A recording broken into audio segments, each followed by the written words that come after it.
Good afternoon, friends, and welcome to this press conference.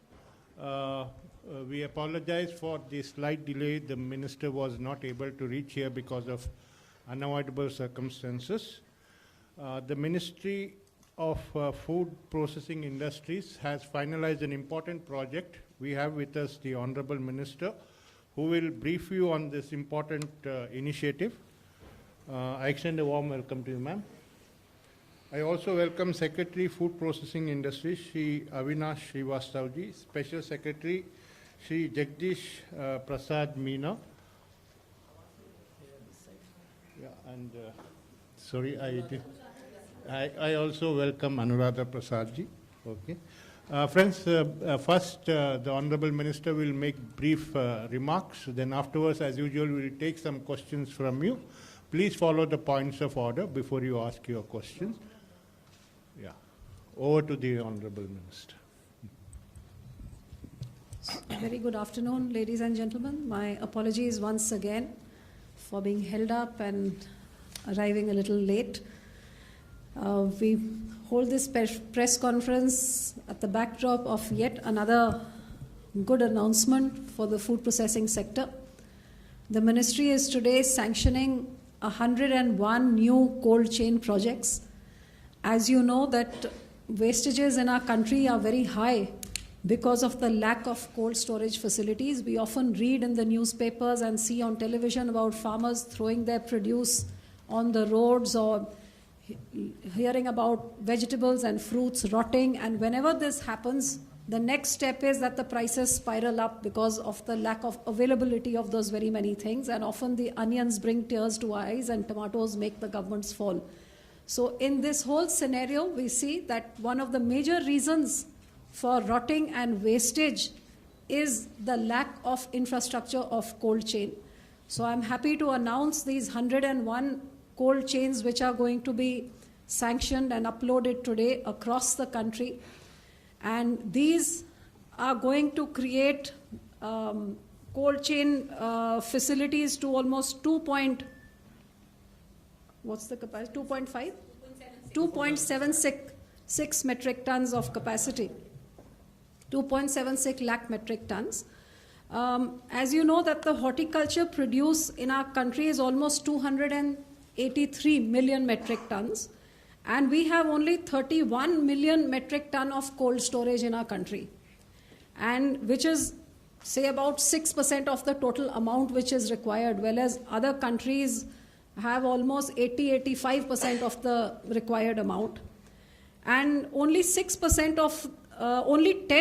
of our produce is being able to be kept out of this total amount that is produced. Hardly 10% reaches this cold storage, and that too, most of the cold storages are only for potatoes.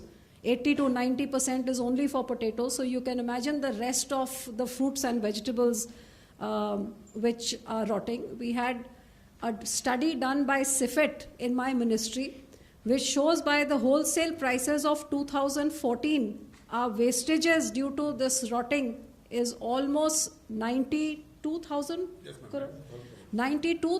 crore rupees per year worth of fruits and vegetables rot. This is one study done by my ministry. There's wholesale prices, how much it must be multiplying to. And in fruits and vegetables, perishables, it goes up from something like 4% to 15%.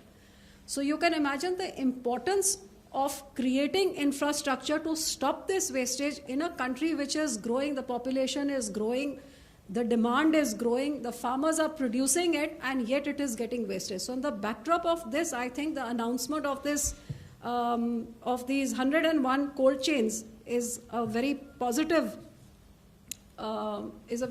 step.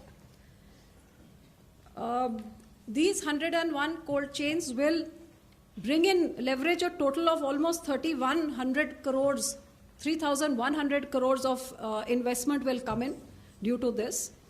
They will add, like I said, a capacity of 2.76 lakh metric tons of cold storage, controlled atmosphere, frozen atmosphere, almost 630 refrigerated vehicles will be added, and almost 4.7 million metric ton of horticulture and agriculture produce will be processed in these cold chains. See, our cold chains is different from a cold storage. Ministry of Agriculture just puts up cold storages. We try and create the whole chain from farm to fork, emphasizing on the processing aspect of it. That is something which I have emphasized, that we must push our farmers towards value addition and push our farm produce towards processing. So it is mandatory now that there must be some infrastructure at the farm gate level which benefits the farmer. And if you do some level of processing, you are always more likely to get the cold chain because you get higher marking. So I am happy to say that almost 4.7 million metric ton of agriculture and horticulture produce will be processed in these 101 cold chains. And the value of this 4.7 million metric tons will be almost 12,000 crores annually. These are approximate figures. So this is what we foresee, that 4.7 million metric ton getting processed will be a value of 12,000 crores, and where we are looking at 92,000 crores getting wasted. This is a step in the direction of bringing down wastages and post-harvest losses by almost 13%. So I can say that with these steps, where one side we are going to save our farm produce, this will also, with this kind of infrastructure coming up in 101 locations, is going to benefit almost 2.6 lakh farmers to be directly benefited, and these cold chains will create direct and indirect employment for almost 60,000 farmers, youth, youngsters in all direct and indirect ways. So while we are covering almost many states which have also had cold chains been allotted to them earlier, but Arunachal and Nagaland are two new states where we have not had where we have not been able to allot them earlier, but this is the first time they will be getting cold chains. And I think for the Northeast, where we are not only naturally organic, but we have lots of those kinds of fruits and vegetables which are exotic, herbs, fruits which have very high perishability and less infrastructure. I think this is going to be a big boon for that area. Our ministry has undertaken a number of steps to ensure that transparency comes in, more accountability. The selection process has been made more transparent, and there is a day-to-day monitoring to ensure that in 24 months this infrastructure is up on the ground and running. As I said before, that we are working hard to fast-track the transformation of India's food economy to make it into a global food market and into a global food factory as well, for which I think in my last press conference I had told you that our target is fourfold. One is to make a national food grid in the entire country, which will consist of the cold chain grid and a chain of mega food parks across the country, where from production to consumption, there is a seamless transfer of perishables with lowest amount of wastage, or zero wastage is what my target is going to be. So one is to create this national food grid. Secondly, to bring down post-harvest losses and wastages to zero, shorten and compress the supply chains and make them more efficient, and lastly, to create huge markets, which is why we brought in FDI and multi-brand retail of food, which is produced and manufactured in India. So on the backdrop of that, I think I had already mentioned that I was going to be holding a World Food India affair from 3rd to 5th November, which is going to be a platform which is going to, I think, by next year transform the entire food economy of our country, a meeting place for national and international players in the food chain to come, partner, and progress and prosper and grow to the next level, where the entire world is looking at India's food market, which is one of the biggest, not only biggest, but also growing very rapidly.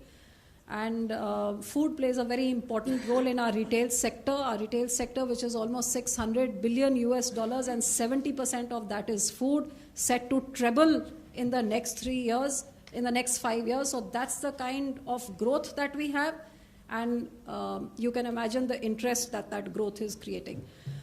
Another very important step that we have taken in the last 3 years, our government has worked to remove all kind of roadblocks that were created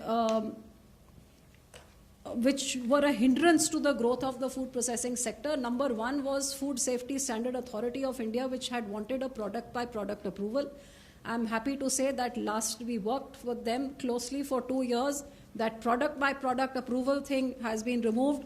And now we have harmonized ourselves with global standards and global way of doing things, where you have to just have the ingredients. There's a list of approved ingredients, which earlier used to be 326 and now has been increased to almost 12,000. So from 300, we have increased it to 12,000 ingredients, and in those 12,000 ingredients, you can make whatever you want. You do not have to go in for product approval. So this was a huge hindrance, this roadblock has been cleared and has really made our market much more attractive to foreign players. And of course, there have been a series of measures which I may have mentioned last time also, from creating 2,000 crores in NABARD, a special corpus to give credit at a cheaper rate, from declaring food processing into the priority sector lending, serviced many of those incentives and taxes and custom duties have been brought down. An investors portal has been put up in Ministry of Food Processing, where all investors can send in their queries. And now, of course, we have also started a new portal, which is for tracking. Ma'am, that's an online software. No. Sampada, our new portal. It's a new portal, Sampada, for the tracking of the. No, the new. Filing of the claims by the. No, the new portal after one was for investors, and now we have put in for global people who show interest. The facilitation center, that's what we have created. And of course, we had already worked in the last 3 years to make the transparency better by putting it all up online. So now anyone filing claims, subsidies, queries, it's all online. You don't have to take chakkars of the Mantralaya and come and go to and forth. So this compresses the entire, there's no delays. So that's another thing that we have worked upon. And I think now we can, of course, additional to this, you're all aware that besides the cold chain, we have a mega food park scheme, which is also working towards creating, like this is going to create 2.76 lakh metric tons. But we also have 4 new mega food parks which are going to be coming up. We are going to be inaugurated very shortly, along with the 8 which are already operational. And these 12 mega food parks together will also create another 0.67 lakh metric tons of capacity, and also another 500 odd crores of more fruits and vegetables, perishables will be processed in this value of the horticulture produce, which will be processed in the mega food parks also. So I think that is additional and separate to the cold chain, but I think we can, anything else anybody would like to add? This is inaugurating. Okay, so now we're inaugurating the 101 cold chains. Everybody is going to find out for the first time and the good news is that there were 100 cold chains we had to sanction, and we had almost 308 applications. So that goes to show the kind of interest that there was. Last time we gave 30 and there was 150 who had applied for it, and now we were sanctioning 100 and there were 308 that applied, out of which 145 are totally clear, but we only have 101 slots. So that's the kind of interest that is being generated, and 10 crores is the subsidy, but everybody doesn't get 10 crores, they get whatever amount that they have applied. So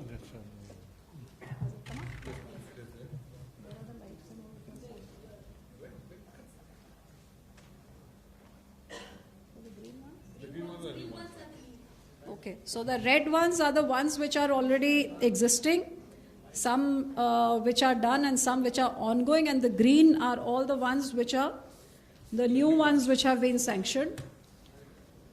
So out of the new ones, there are 8 in Andhra Pradesh, 1 in Arunachal, there's going to be 12 in Gujarat, 3 in Haryana, 2 in Himachal, 1 in Jammu Kashmir, 4 in Karnataka, 2 in Kerala, 6 in Madhya Pradesh, 21 in Maharashtra, Manipur there's 1, Nagaland there is 2, Odisha there's 1, Punjab there are 6, Rajasthan 5, Tamil Nadu 4, Telangana 2, Uttar Pradesh 14, Uttarakhand 5, West Bengal 1.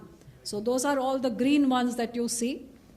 And I think we are now from the future going to make it even more focused we are going to be having a new scheme called Sampada, which should be coming up. And for that, now we're going to have that monitoring which we are doing through technology. No, to see the clusters.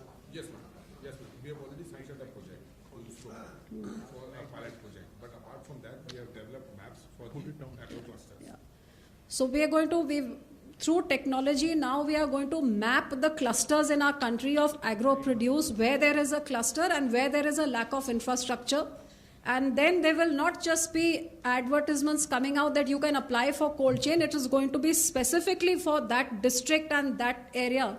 So the whole idea being that, like I said, that we're going to create this grid in the country for this seamless transfer. So it's not going to be left open. I'm modifying as we go along. We are going on modifying our scheme. It's going to be very focused and very targeted to create an infrastructure where there is perishable and where there is no infrastructure. So that's going to be the next step, and I hope we have got about 250 clusters that we are going to create once the scheme gets passed very soon. So that's all, I think. Anything else you want to add, Secretary? Anuradha ji, would you like to add anything?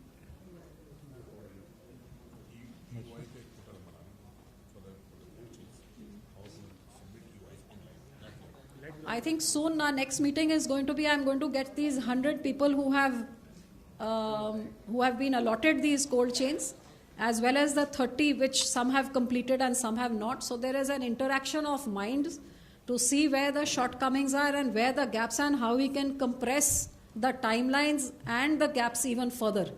So probably once we have that brainstorming, we might invite you once again and you can have one-to-one question answers with them and actually see on ground that how farmers have got better remuneration with this infrastructure creation, how wastages have come down, and eventually I hope that in another 2 years you as consumers will see that inflation has also come down as far as your food is concerned. Thank you. Thank you, Madam. So we'll take some questions if you have any, please. No questions? Good. Okay, 169, please. Yeah, please ask your question. What will be the total grant or investment from ministry side in these 101 projects? I think 856 crores? 838 crores. And the grant and the investment will be 3,000. 3 times that much, about 3,100 crores. This 836 crores will leverage 3,100 crores. Yeah. And the good thing is that because I'm giving a focus to perishable, so and our marking structure is such that out of these 101, 53 are for fruits and vegetables, 33 for dairy, and 15 for meat, marine and poultry. Fruits and vegetables के लिए जो cold chains लोगों ने apply किया है वो 53 हैं इन sanction वालों में से, डेयरी के लिए 33 हैं और मीट, मरीन और पोल्ट्री के लिए 15 हैं.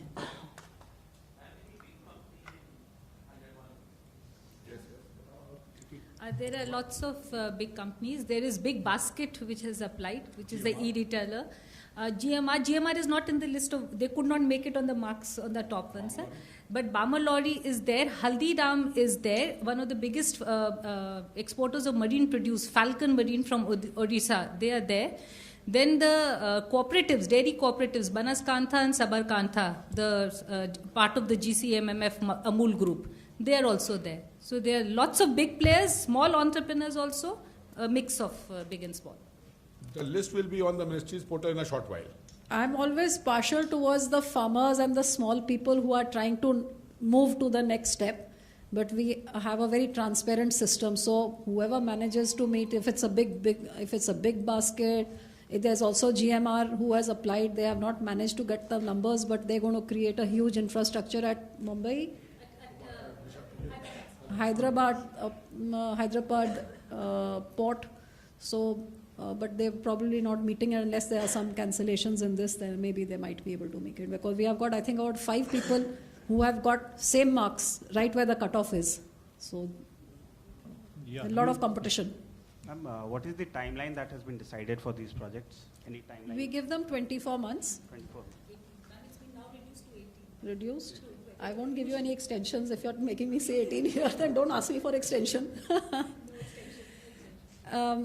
Usually it's 24 months that we give them, but now because every time we'd give 24, they would take few months extra. So seeing that, now I'm giving them 18, and maximum, they will do it in. But that the time given to them is a year and a half. But we're hoping in 2 years, definitely it all gets. Yeah. Yes, Gargi. Subsidy has gone. How much subsidy has gone into food processing sector so far since 2014? Our annual budget is in the range of 500 to 800 crores. So you multiply it by the number of years, you will get that figure. Like this year, the budget is 636 crores, but 36 crores is salaries and all that, another 100 crores is NIFTEM and ICPT. So about 500 crores. That is the kind of money which we give for the projects. Like even in our mega food parks, if we look at that 2,500, 2,500, which is the subsidy, will get us 2,100 will get us an investment of almost 10,500. In this one, 836. He said that he's saying now we've got like 500 approximately per year for last 3 years, which is the subsidy. But many of them are ongoing. These are for the new thing. We've got ongoing also from before. So same way, like this 836 will leverage 3,100. Yeah, inclusive. It's roughly about 2,200 crores of pure private investment. Because you get up to 10 crores depending on the size of your project. The objective of the subsidies, they are able to encourage people to invest.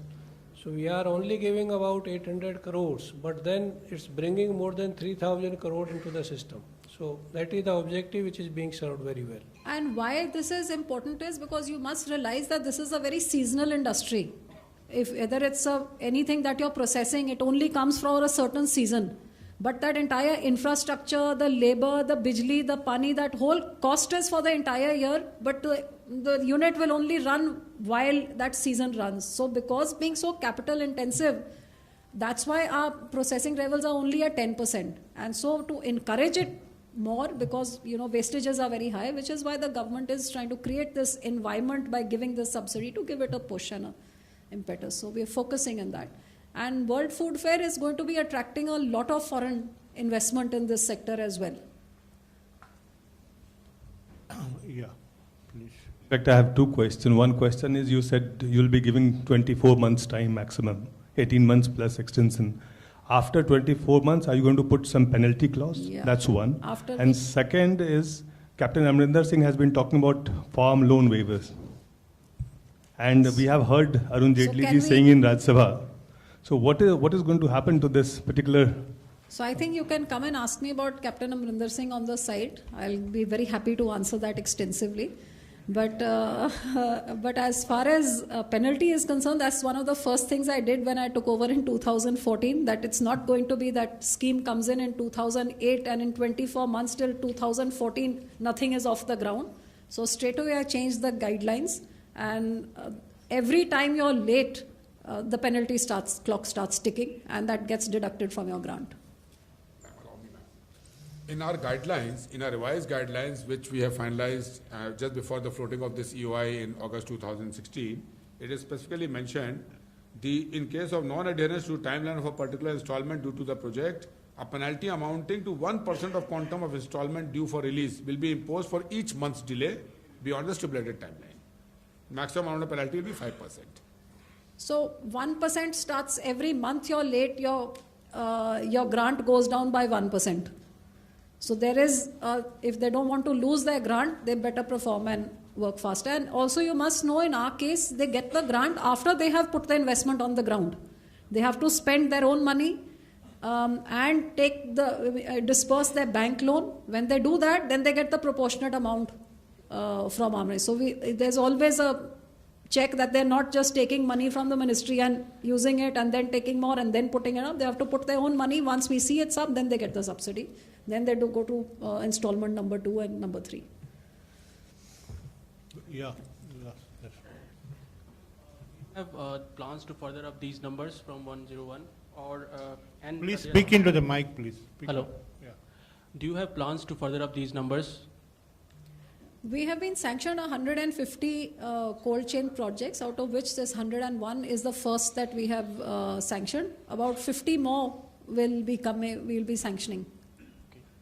Some more. You have also talked about mandatory investment at the farm gate level. Can you elaborate on that? One of the changes in the guidelines that we made was that because there is a lack of infrastructure, like I said, the cold storage which is there is basically for potatoes if there is, but there's so much of other horticulture produce where the farmers say that if we could store our produce, like in my village, Badal, we have kinus over there. And those same farmers, if they have, like in our village, we've put up a cold store, so they market their kinus 6 months later and get 3 times, 4 times the price of what it is in the season. But in the next district where there isn't a cold chain, they just have to sell it at whatever rate that they get, and sometimes they don't even sell it, they just leave it in the field. So same is the story whether it's Maharashtra ka anar or it's apple in Himachal, it's the same story. So one of the things we brought in this cold chain thing, that if you put up infrastructure at the farm gate level for storing, washing, grading, sorting, any kind of farm gate infrastructure, you get additional marks, which then increases your chances of being eligible for a project. So the whole focus of my ministry has been, like as you know that even in FDI I had wanted this to be put in, but at least in my schemes I am ensuring that village level infrastructure comes up so that our farmers benefit. Just to elaborate what the Honorable Minister has said, you see, a cold chain consists of 3 basic components. One is a collection point at the farm level where you collect from the farmers, you remove the field heat by using those forced cooling and immersion cooling, and you grade it and then you pack it. And then you send it through reefer vans or through insulated vans to a processing cum distribution hub. This is the second part of the cold chain. From the processing cum distribution hub, then you send it into the markets by means of reefer vans. So earlier the guidelines said any 2 out of these 3 would complete a cold chain. This time what has been done in the ministry is that we have made the farm level infrastructure a compulsory component. So in that manner we hope to benefit the farmers to ensure that that infrastructure comes up at the farm level. And there's so many different kind of cold storages which are required for different produce. For example, like the 8 mega food parks which we have operational, they have 20,000 metric ton of cold storage. Then deep freezing and frozen storage is another 8,000 metric ton. CA chamber, which is controlled atmosphere chamber, is another 5,000 metric ton. Multi-crop cold storage is again 5,000. Potato cold storage is 10,000. So there are, this approximately 50,000 metric ton of cold storage as different types. Not just one cold storage. It may be multi-chamber, it may be controlled atmosphere, it may be frozen. So it doesn't just do what Agriculture Ministry does, just put on a simple one, but we do different kinds of things for different produce. I would like to request and inform the Honorable, the distinguished friends from the media that this number of 101 cold chain projects which we are announcing today is an all-time high in the history of this ministry. Highest ever. Earlier, the highest was 66 in the year 2013. And before that, it had been 10, 20, 30. So I think it goes to show the commitment of the Honorable Prime Minister when he says doubling farmer income. And as I understand it, that one of the major things to double the farmer's income is food processing. Because not only will it create the infrastructure, but it will also create an environment where more processing takes place, so more demand. So I think working towards that, this is a very positive direction that for the first time, 101 cold chains have been sanctioned and 50 more will be done very soon. Thank you. Sanctioned till now, 136? 133 were sanctioned before this, and now the number goes up to 234. So friends, before we conclude this press conference, on behalf of the Minister and Ministry, I invite you all for lunch on the 4th floor. And I thank the Minister for her presence and other dignitaries on the dais. I thank them also for being here. Thank you, friends.